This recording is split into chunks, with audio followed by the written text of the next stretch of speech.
Je laisse la parole à Jean-Yves. Toboggan, je crois que c'était toi. Oui, comprendre, c'est lorsqu'il lui appartient. Toboggan transgressif est une expression de Laurent Alexandre, mais elle est assez explicite, il me semble. Mais moi, cette expression me parle. Enfin, après, moi, ce que ça m'évoque, alors je ne vais pas faire des associations libres comme font les psychanalystes, mais ce que ça m'évoque, évidemment, c'est la glissade, c'est on ne maîtrise pas, c'est personne ne contrôle les choses. Et le jeu d'enfant. Et le jeu d'enfant. Ouais, je crois que tu es mieux, enfin.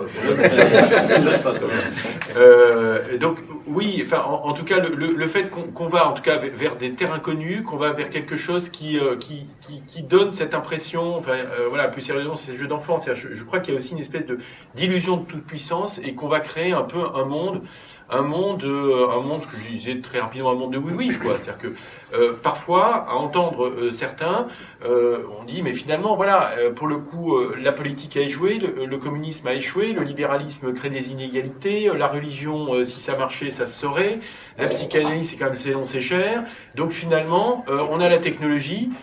C'est enfin la technologie qui va réussir effectivement à améliorer l'humanité dans toutes ses dimensions. Donc il y a quand même cette idée-là. J'aimerais dire dans la suite de ça, Marc, dans ses 10 premières minutes, a évoqué quelque chose qui me paraît très important. C'est l'idée de transformation.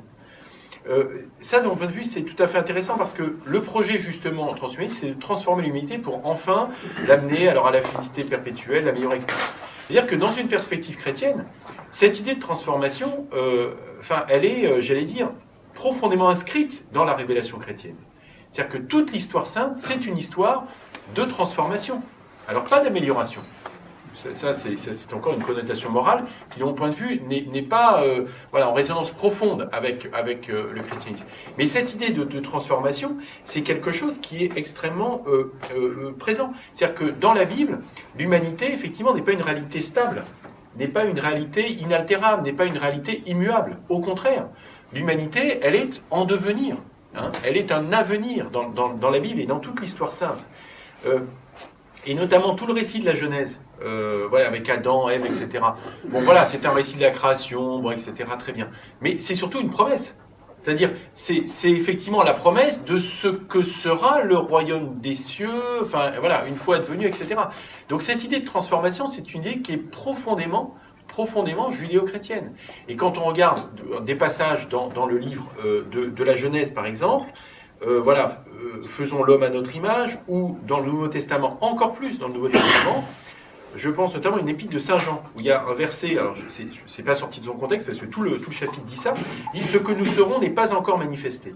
C'est-à-dire ce qu'est l'homme aujourd'hui n'est pas encore manifesté.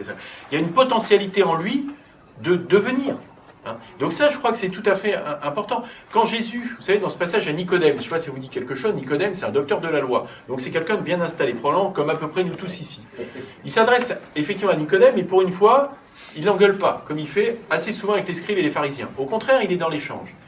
Et ce qu'il dit à Nicodème, c'est une phrase qui, je trouve, par rapport à notre débat, est intéressante. Il dit « Laissez mourir le vieil homme et revêtez l'homme nouveau. Il vous faut renaître. » C'est-à-dire, voilà, il faut revêtir une nouvelle humanité. Mais, en l'occurrence, là, effectivement, il y a peut-être une divergence avec une approche, peut-être, là où il y a, de mon point de vue, une divergence par rapport à une approche strictement matérialiste, c'est que la conquête de cette nouvelle humanité, cette nouvelle naissance qui nous fait naître, il vient naître d'en haut. C'est-à-dire, avec la coopération active et l'action active, plus que la coopération, et effectivement de Dieu, et de l'Esprit de Dieu. Et la manifestation, pour le coup, presque de paradigme, de cette transformation de l'humanité vers son accomplissement, c'est l'événement de la résurrection. C'est la résurrection qui s'est opérée dans la personne du Christ, qui est la parfaite illustration de ce passage vers la nouvelle humanité. Et la résurrection, c'est pas l'homme qui se ressuscite tout seul. C'est Dieu qui ressuscite la personne du Christ.